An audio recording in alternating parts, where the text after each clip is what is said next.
Since the Second World War, the ultimate security of the United States has depended on the awesome destructive power of its strategic nuclear forces to deter thermonuclear war. The strength of this deterrence was based on the calculation that we would inflict terrible destruction in retaliation for a nuclear attack. This doctrine of assured destruction is dependent on the certainty in the mind of an aggressor that we have the will and ability to retaliate. To always maintain this ability, a sufficient portion of our strategic forces must be able to survive any nuclear exchange, even a surprise first strike. Whether America's strategic forces will continue to be able to survive such a disarming, preemptive attack is today a matter of increasing uncertainty. Oscar Control, trip 14-Oscar, on your access. Request entry, Captain Stanton, +1.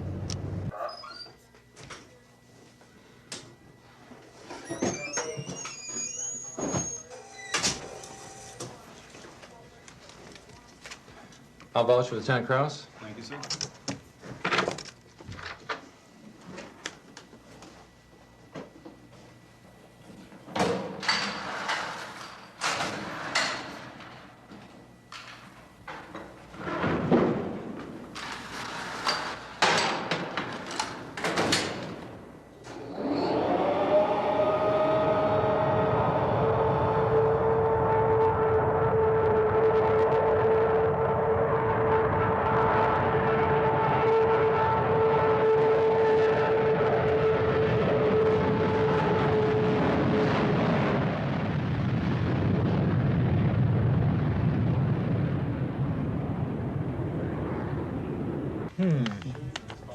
What do I do?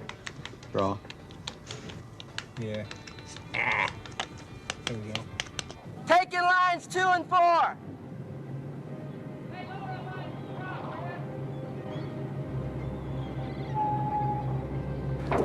Bridge after captain, lines 2 and 4 are in.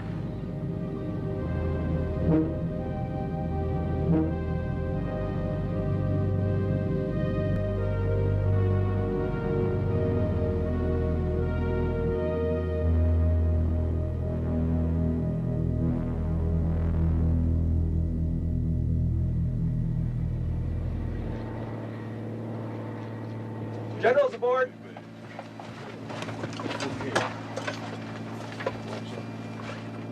Morning, Major Reinhardt. Morning, sir. How are you? Welcome How aboard. are you? Thank you very much. Morning, everybody. Stand easy, please. How's everybody today? Good. Sir, this is the current world intelligence situation, and you might pay particular note to the nuclear submarines off the east and west coast. Okay. And then back here we have the situations that have changed in the last 12 hours worldwide. Okay, I'll complete the review of those after we get airborne. Yes, sir.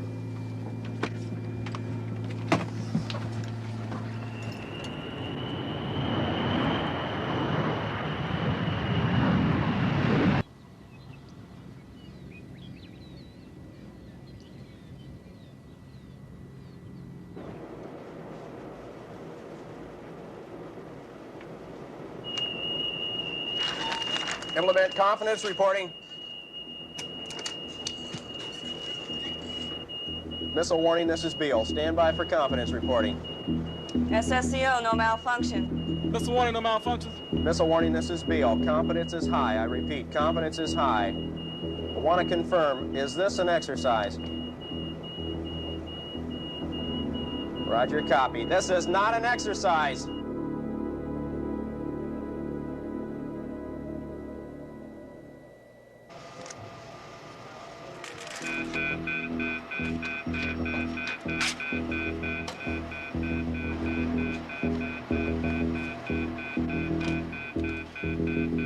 General, this is the senior controller at the command post. We have a warning message that requires your immediate presence.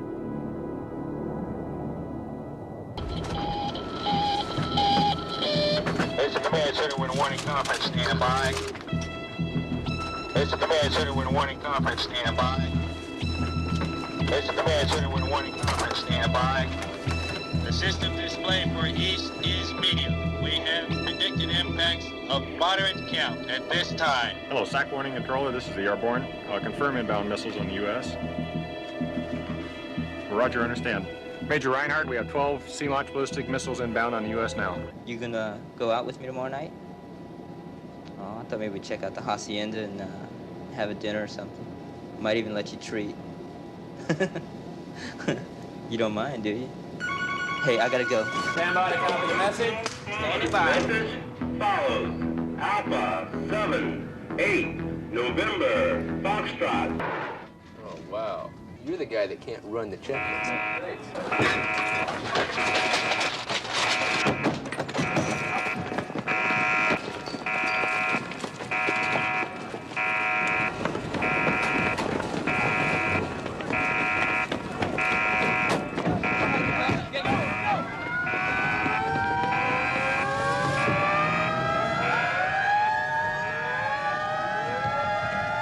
Sir, we've just received a message from the SAC Underground Command Post putting all the SAC Force crews in their aircraft with their engines started. Coochie's waiting for us. Let's go. Okay, man. I got the key.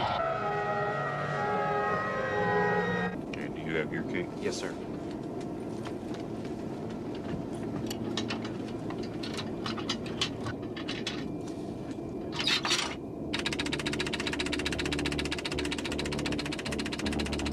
Roger, understand. Major Reinhardt, we have a massive attack against the U.S. net at this time. ICBMs. Numerous ICBMs.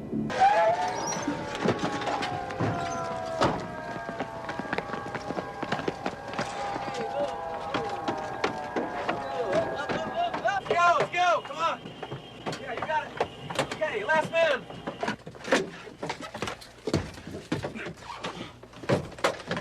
Brakes are set, Co. Batteries on. Interphone. It's on. 2 and 8, clear ground. External post checked on. Stand by to start. Okay, get them up. 2 and 8 are up. Come Good on. cuts. Good fire. Rotate the ignition. Thruster coming. Okay. 5, 3, 6, 1. Have it, Nav. Looks like we have an ASAP launch message at this time. Winds 130 degrees and 5 gusts down, temperature 900. Into launch takeoff. Right EC clears 5615 maintain 5000 feet contact on-turn departure 35. General, the SAC Underground just initiated a positive control launch message. It appears that they discontinued the message halfway through, or there's a detonation, or they've been destroyed. Stand by. Message follows. Alpha, Tango, Golf, Lima. Sir, based on the initial launch poll and the bombers and missiles that destroyed, these are the targets that we now have uncovered, no longer have weapons against them. X-ray. 5. Stand by. Message follows. That's a JCS Delta. execution from the President. X-ray. Step 1, launch keys inserted. Roger.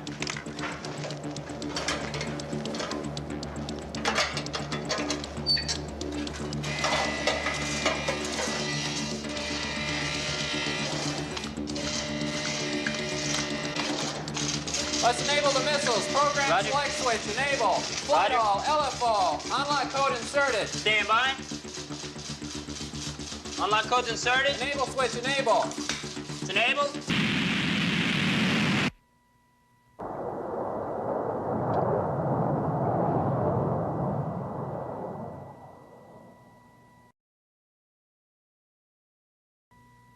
"34 minutes into the attack, the strategic forces of the United States have suffered a crippling blow. Of the 1,000 Minuteman missiles, only 46 remain operational. Of the 330 B-52 bombers, all but 22 have been destroyed on the ground.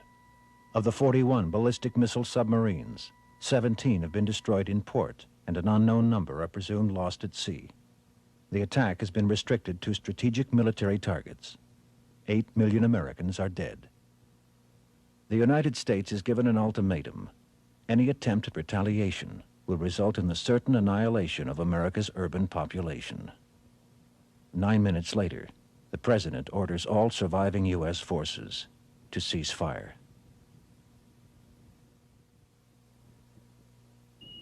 Although the likelihood of a surprise Soviet attack on the United States is very remote, the growing possibility of such an attack being successful undermines our policy of deterrence and brings closer the risk of nuclear war.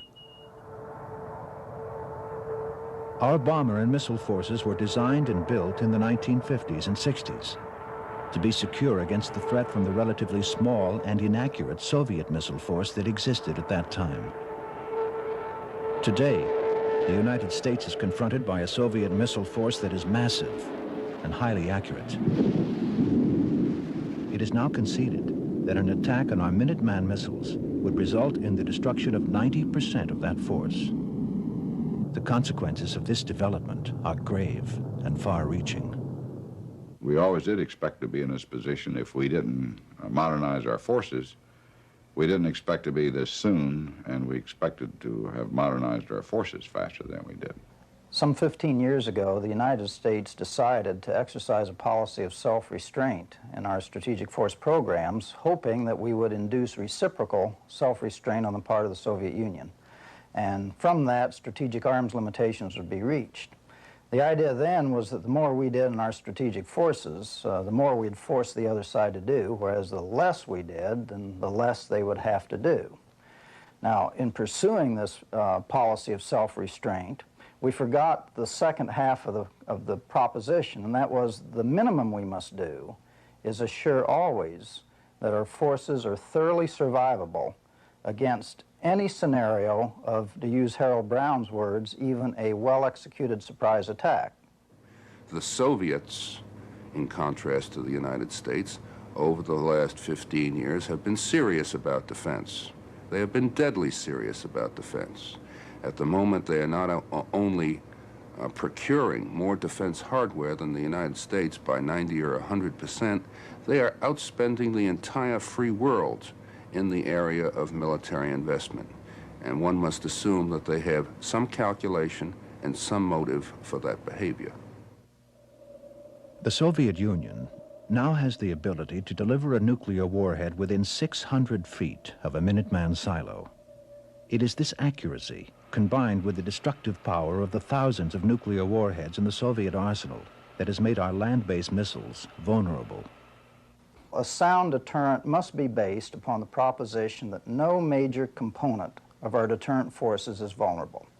Otherwise, we've lost the ability to enforce stability in a crisis or at any other time.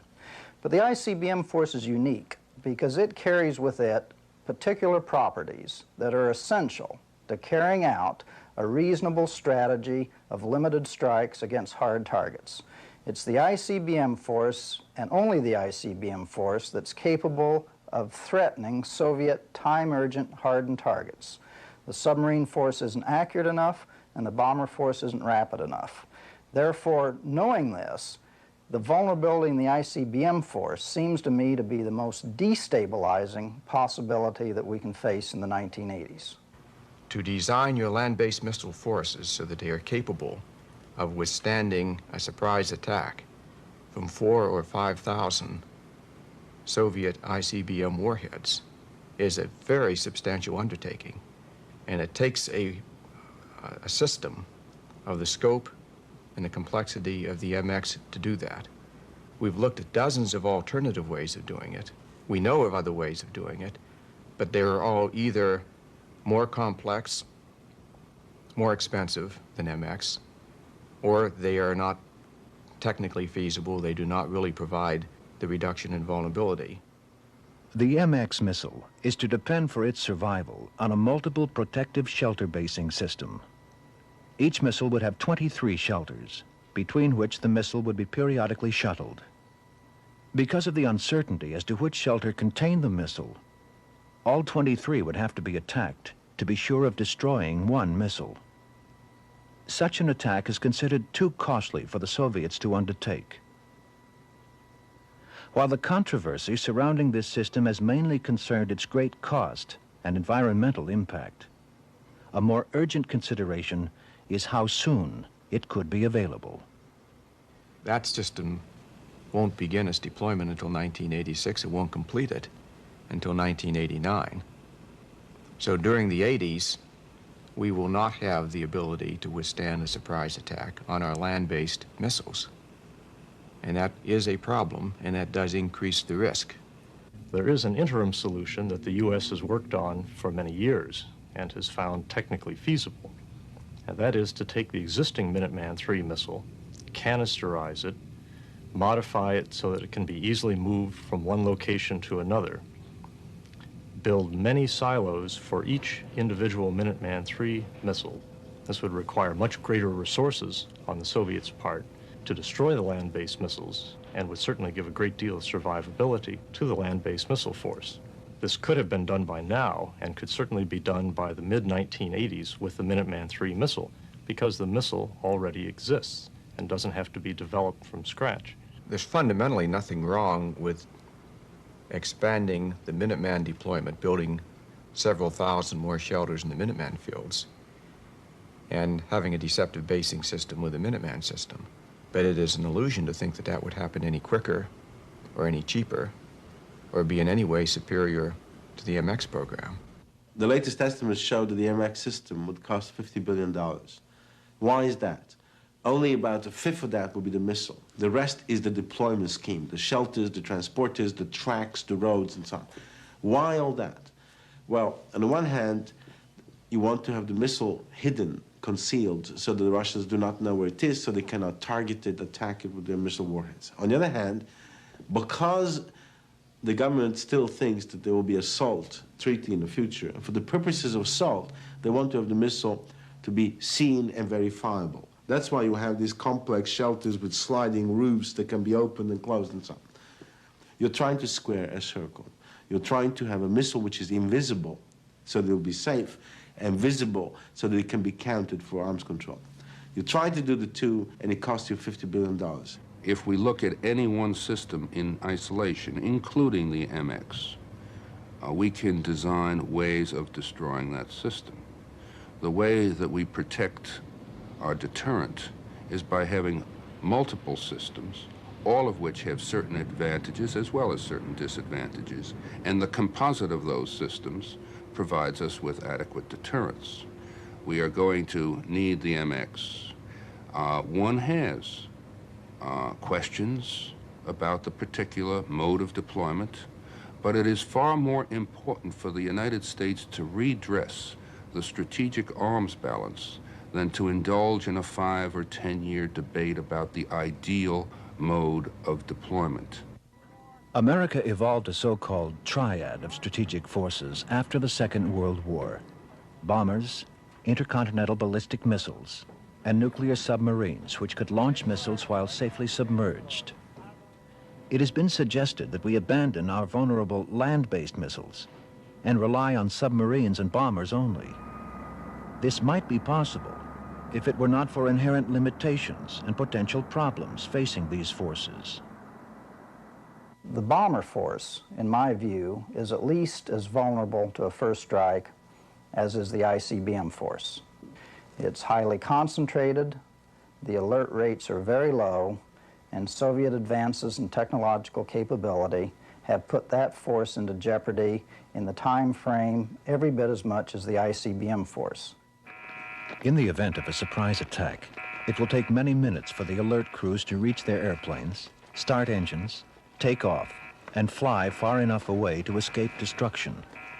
Most of our bombers and tankers are based in coastal areas, in short range of submarine-launched missiles.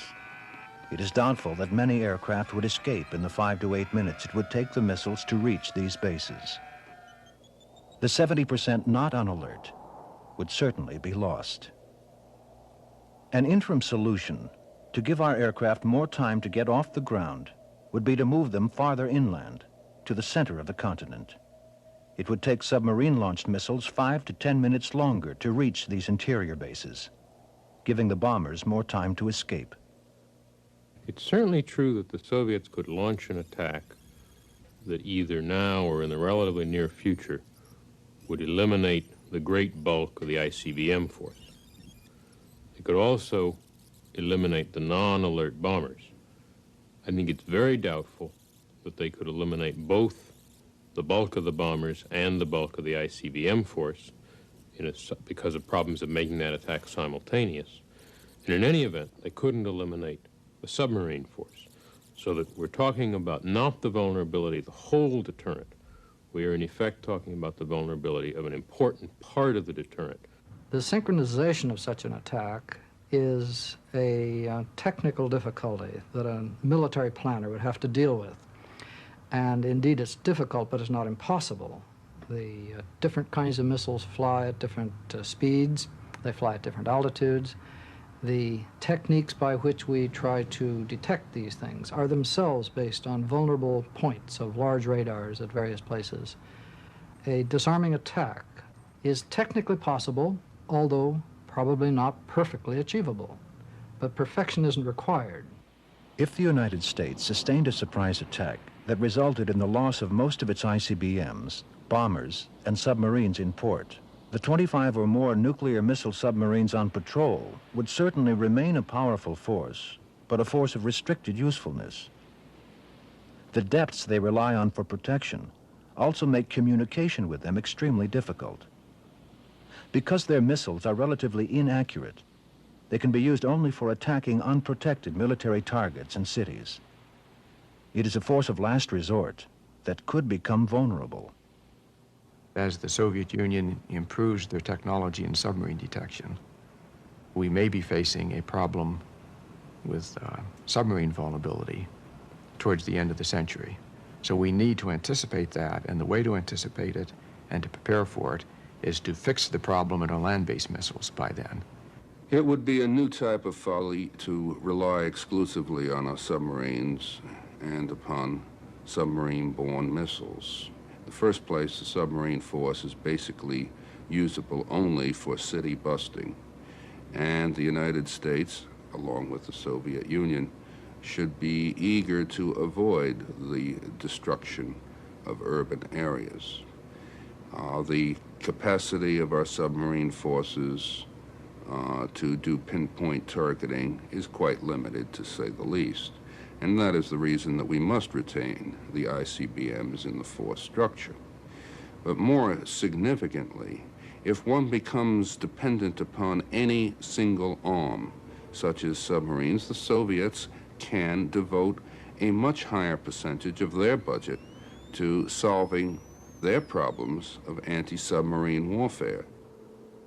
The new cruise missile is being offered as a crutch to help us through our period of ICBM vulnerability.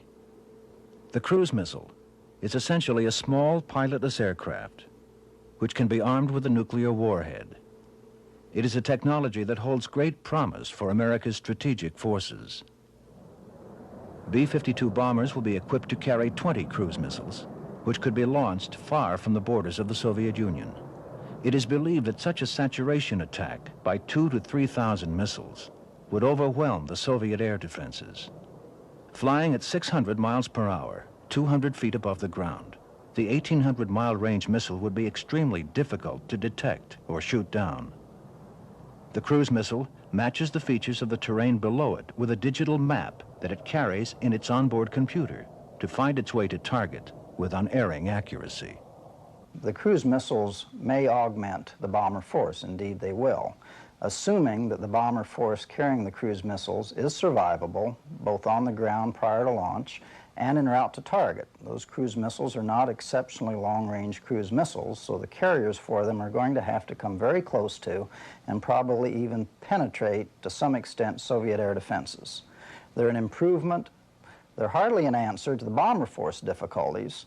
They're no answer at all to the ICBM force difficulties. Present plans are to use 150 of these B-52s as cruise missile carriers. The remaining 180 B-52s will be expected to fly to their targets. How much longer we can rely on this aircraft, even in the cruise missile role, is a matter of concern.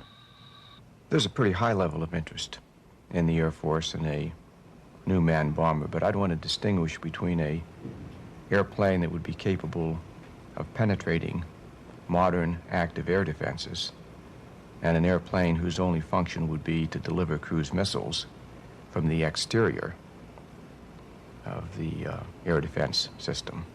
Those are two quite different functions. Now, the B-52 is, as it's being outfitted now as a cruise missile carrier, will be quite capable of performing that latter function, a cruise missile launcher, well into the 90s. They say, the B-52s are good till 1995.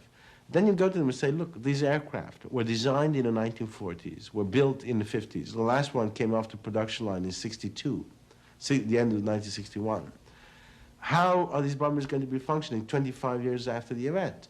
How, I mean, you're trying to operate highly complex aircraft 25 years old. No airline would try to maintain service.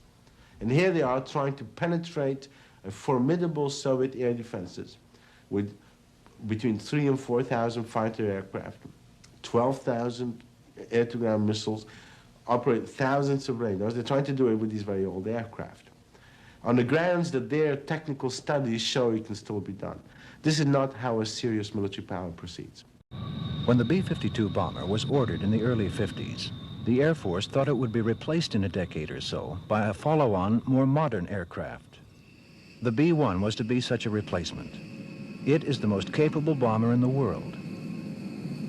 The B-1 uses extremely advanced engines and a variable sweep wing to carry twice the payload, greater distances, at much higher speed than the B-52. In 1977, with the cost per airplane approaching $100 million, plans to build 241 B-1s were canceled. The new cruise missile technology seemed to offer a cheap alternative, but the cruise missile must be carried by an airplane which can safely get off the ground and fly close enough to release its cruise missiles. The B-1 was designed to do this. Its quick response, short takeoff, rapid acceleration, and hardness against nuclear blast effects makes it many times more likely to survive a surprise attack than the B-52. Flying at treetop altitudes, 600 miles per hour, the B-1 is very difficult to detect with radar or shoot down. As a cruise missile carrier or penetrator, the B-1 remains the soonest and best hope the U.S. has for an advanced manned weapon delivery system in the 80s. The Soviet Union already has 200 similar bombers, the backfire, against which we have little defense. We dismantled the last of our air defenses in 1975 on the argument that since we had an ABM treaty and we were defenseless against missiles, what difference did it make if we were also defenseless against bombers? We have a token air defense, what they call enough for control of the sovereignty of the air. We're still using 6 squadrons of F-106 interceptors, which are late 50s technology, most of them manned by the reserve. I should also add that there's a very formidable Soviet bomber force. And they're going to have a free ride. They can roam the country, either after a missile exchange or instead of a missile exchange, and attack or threaten to attack more or less at will. If we deployed some modern interceptors, some F-14s or 15s, both of them are very good, under the control of AWACS aircraft, the new airborne warning and control system, we could have a very significant air defense. The radar net, while it's old, is fairly good at higher altitudes. At lower altitudes, there are gaps. But it does present an avenue where a manned bomber, high speed, in small numbers, could penetrate without warning. And it gives him another alternative. We're talking, of course, about the backfire bomber, but it applies equally as well to the Bear and Bison aircraft, or more seriously to the aircraft he's developing at this time. He's working hard. He's got a B-1. He's got plans. He's thinking in terms of the aircraft that would follow these particular current operational models. So it also poses a very real threat. The Soviets, in all probability, have the capacity to knock out our Minuteman system. Nobody knows for sure, including the Soviets, because no one has ever practiced an attack of this sort. There have been all sorts of tests, but there has never been any operational experience, and we hope that it remains that way. The Soviet leaders should bear in mind, of course, that while they may have the capacity to attack and destroy our Minuteman system, if we ride out the attack, that they can never even be sure of that. And they should never be given assurance that the United States would simply ride out an attack. The reason it's important that they not have in their mind that they might succeed in such an attack has to do with what their ambitions are. What is it that they really would like to achieve? They would like to separate the United States from its European allies. They would like to neutralize and encircle communist China. They would like to expand their influence and get to a position of control over the Persian Gulf. If they control the Persian Gulf, then they can dictate where the energy supplies of the Persian Gulf go. They can then, that will support their policy of dividing European NATO from the United States, of encircling China by neutralizing Japan and Southeast Asia. And it will also have a bearing on what happens in the African continent. So that their entire policy and our entire policy may depend upon what happens in the Middle East. The rest of the world has recognized that since 1945, the balance of power has been maintained by the United States. None of our allies, the former great powers like Britain, Germany, are in a position to do that. Only the United States has the power to serve as a counterweight to the Soviet Union. And as our military capacity has flagged, and more importantly, as we have been perceived to be vacillating on foreign policy issues, our allies and the third world nations have begun to make adjustments in their position. They have begun to consider accommodations with the Soviet Union, and as a consequence, our position worldwide can deteriorate rapidly, even in the absence of an attack on the United States directly. People look at the United States and say, to what extent are they concerned about displeasing the United States? They look at the Soviet Union and ask themselves, to what extent can they afford to provoke the Soviet Union? Then they're faced with a decision. Every day something comes up. Do we boycott the Olympics or we don't boycott the Olympics? On the invasion of Afghanistan. Do we speak for or against the Soviet Union at the United Nations debate? Do we give trade concessions to the Americans or the Russians? And when they make these decisions, they look at the power of each, and on the basis of their perception of the strength of each side, their feeling of it, on that basis they decide. The outer world recognizes that the Soviet political system has been a failure. The only asset that the Soviet Union has is military power. They recognize that. In the absence of the employment of the threat of that military power, the free world will win in the long run.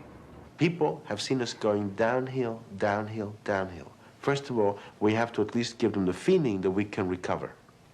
Second, we have to put substance into this by going back to a serious effort in terms of raising our military strength. We're now spending 5% and a bit of our GNP. We're competing against the Soviet Union that is spending much more than that in absolute terms, in real terms. We have to go back competing again. That means more money. I think it means conscription, young people in the service, so we get value for our money, and it will mean, of course, a variety of weapon programs. The third thing we have to do is that in the interim period, when we move from weakness to strength, we have to be very careful, because the temptation upon the Soviet Union to intervene, to prevent us from recovering, to prevent us from reestablishing a deterrence and a balance of power, the temptation will be very great. I don't see the Russians as Nazis. The Russians are not Nazis. They don't relish war and so on. But if we do recover and start moving back towards recovery, there will be a great temptation for them to try and stop us. When the U.S. forces become vulnerable, the Soviets will know that as well as the U.S. will know it. And the Soviets may read that as an inclination on the part of the U.S. to strike first, rather than to wait for the Soviets to attack. and leave nothing surviving in the U.S. strategic forces. This contributes to strategic nuclear instability, to a greater incentive on the part of all sides to try to attack first. And the last thing you want in this world is any incentive for a country to attack with nuclear forces presumptuously, preemptively, quickly.